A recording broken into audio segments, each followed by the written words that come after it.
Let's talk about this quarter. So net interest margin, by the way, I want to clarify, that's the spread between what you make on loans and what you pay on deposits. 3.53%, it grew about 20 basis points year over year. What was the catalyst for that? That's the key metric when we're talking about banking.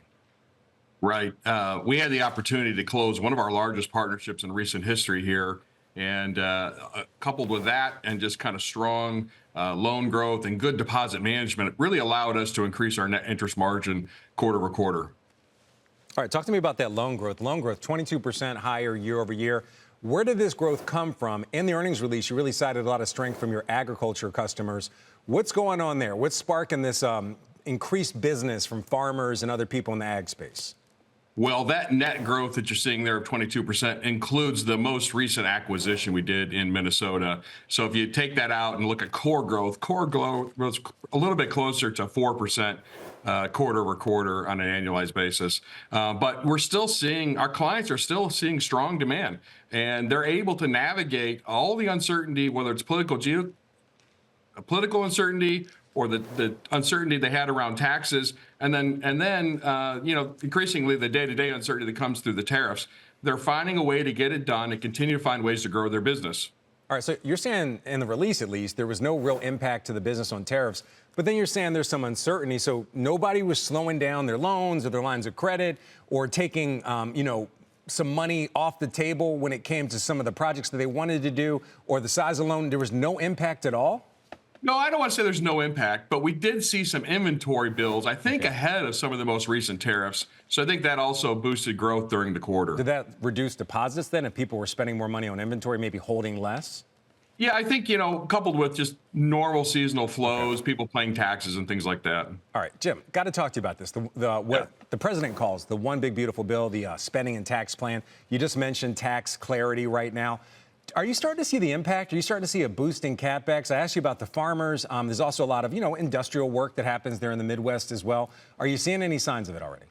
Well, we do a client survey every year about this time, and our survey would suggest that our clients are twice as optimistic today as they were at this time last year. So we think that's a real positive sign and should bode well for the back half of the year. All right, a lot of trade talk going on with the president visiting different countries, making different deals. One of those deals was with Japan. It had a lot of agriculture focus. I want to go back to what I was asking you about before, the strength in agriculture. What exactly is going on? Why are your agricultural customers a source of growth, at least for this quarter? Well, I do think that included in the big, beautiful bill was some provisions which I think will help rural economies, particularly farmers. And we think that net is positive and an area that, quite frankly, I see a little bit of softness here. So we're optimistic that farmers will continue to have a much better year going forward. One other thing that you're looking at is kind of the cryptocurrency space. We saw another regional bank, PNC, dip its toe in the cryptocurrency space. What are you looking to do? Are you going to be a custodian of cryptocurrency? Like, what's the plan here? Well, I think a lot of us in the industry are trying to figure out how stablecoins are ultimately going to change how money moves in the U.S., how money moves outside the U.S.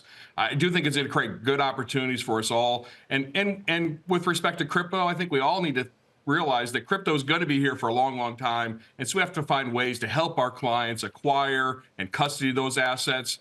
Up until just recently, I think we were all a little bit gun shy about moving into those spaces, but clearly that's the way the future's going, and we're going to have to participate at some level. Just to clarify, would you make money on being the custodian of the cryptocurrency, on the trading? I mean, how is this a line of business for you? Yeah, I think, we help clients manage all sorts of assets, and we look at that as just another asset class that increasingly our clients want to have exposure to, and we want to help them manage that money.